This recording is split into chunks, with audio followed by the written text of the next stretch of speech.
Okay. Hi viewers.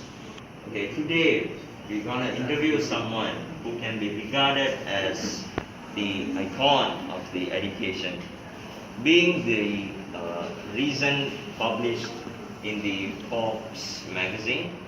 We're gonna see someone who is newly appointed as the chairman of the education sector of UNICEF. So let's welcome Sir Lee.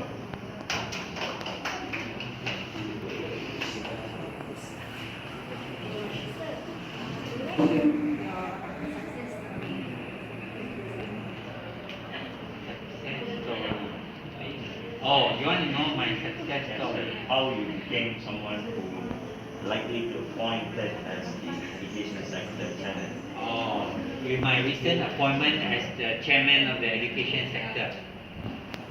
I wouldn't say it's a success, but perhaps to the people who appointed me, they saw something in me. That is why they appointed me. I thank them for that. As far as I'm concerned, being appointed as chairman of the education sector will require me to carry on more responsibilities. So I regarded it as a trust that is placed upon me to do more in the field of education, and I shall do it. Thank you. Yes, and the second question is why this field? Sir? Why you have choose this field to perform yourself? Why choose education? What you see that is distinctive from other fields? I chose the field of education because, frankly, I started as a teacher. Now they appoint me as the chairman of the education sector. It is still in education, but it is not something I really want. I intend to actually continue as a teacher. But since they have put my trust to head the education sector in the department, I suppose, I will focus on that. And after all, education is my passion. So even if I'm not teaching, I'll be in the department as the head of the education sector, and I hope I can devise plans and strategies to improve the welfare of teachers and students. So, what do you think about what do you think about the education all over the world? The education all over the world. Okay. My opinion on the education all over the world. Oh, of course, the world has so many hundreds of countries, and I feel it is an area that has to be improved, especially in developing countries, even in our very own country. A lot of areas, the level of standard and so on, they really need to be improved. Maybe rich countries and developed countries have to play their role in helping all these countries to improve. Sir, one of your latest success is going all around the world to every 196 countries to research about education, sir. And you have seen the various situations in those countries.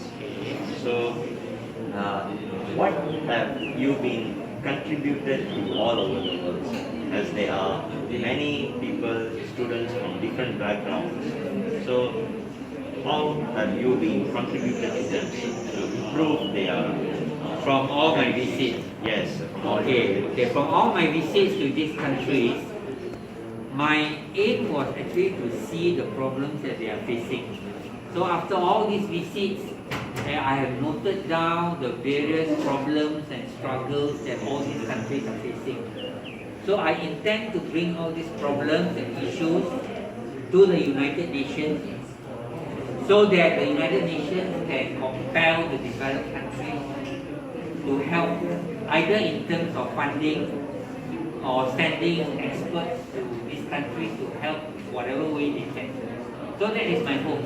Personally, I cannot do anything because my job is just to visit and find out the problems that they face. And also in our own country, I will use some of these problems to match and relate to whether our condition is same as them or similar, and maybe with the help of our own government, we will try to sit down and come up with solutions to this problem.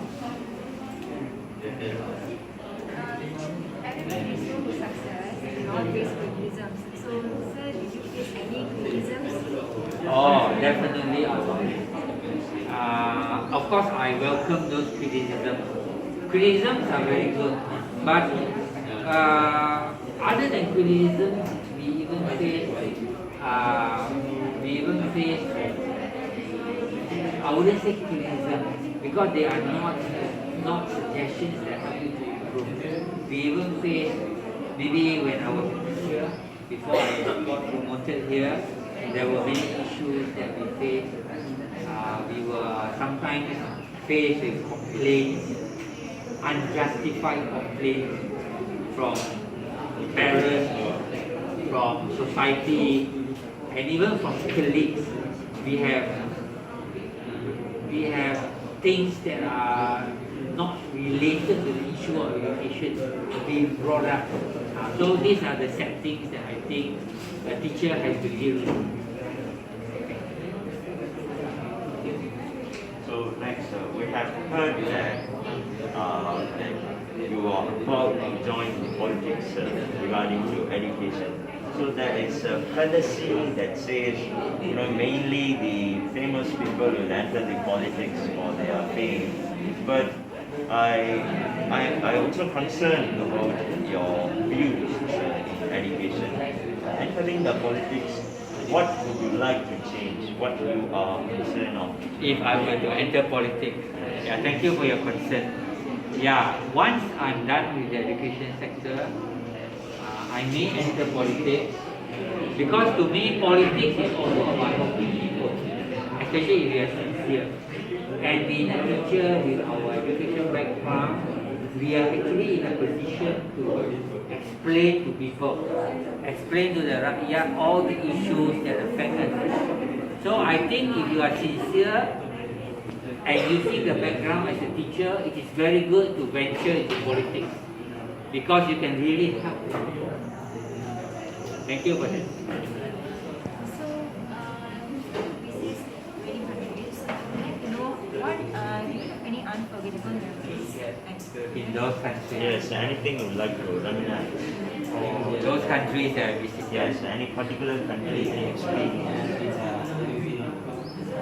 There are many experiences, of course, in those countries, but they are mostly not so pleasant experiences because, especially in those African countries and in countries like Laos and Vietnam, there were many rural areas.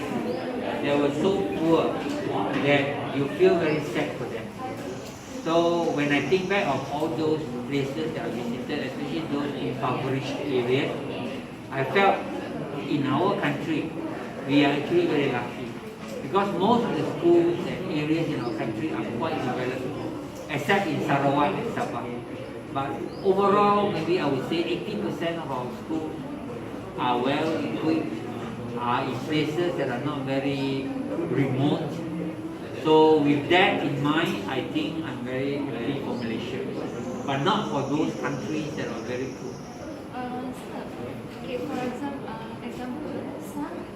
some countries they are not very fluent in English.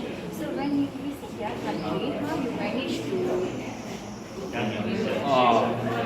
We always, whenever we visited a country, we will contact the education ministry of that country, and they will send the people who can translate the language to them. Because countries like Uganda, for instance, they are very poor in English.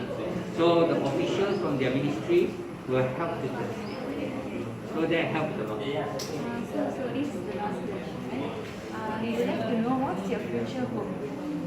Yes, Or As you are in chairman in Malaysia, so do you have any future hope to continue in other sectors? yes. What would you like to entrench for youngsters? my hope, Yes.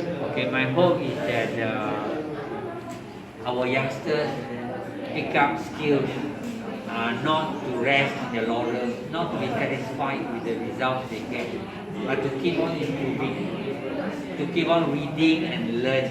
Because nowadays with internet technology, our youngsters can learn so many things on their own. So if all of them continue to learn even after school, I believe we can be a better country.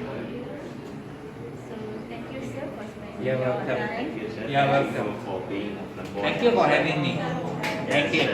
You're sure someone who is praiseworthy. We have plans to interview you. Thank you. Thank you. Okay. Okay.